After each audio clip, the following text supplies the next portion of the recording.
जय जगन्नाथ सांग माने आपण तो जानी मु गोटे दिन पर ब्लॉग दिए एटा सेमती थिला काली अँला नवमी ब्लॉग टी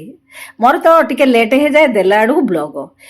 पूजा विधि सब सरे अँला नवमी पूजा सरे आसिक मौसा रोषे करदे खेचड़ी आ बैगण को तावे भाजीदेली लुण लंका दे खायापी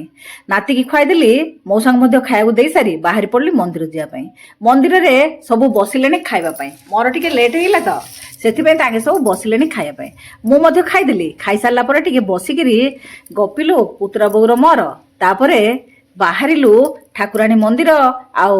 जमी सब देखापी पोखरी देखापी आउ ये पोखरी स्मृति कथा कहतुनि अलग प्रकार कहीं आम नुआर जो बाहु ना से पोखरी की गाधेवाई जाऊँ से पोखरीटा को देखिले कहीं खुशी लगे नुआ बो हाथ ओढ़ना दे से पोखरी रे गाधे आसलु से पुराना दिन स्मृति की मन पकई गला बेले देखिलु स्कूल दीदी आ पिला खुशी से बाय बाय कले।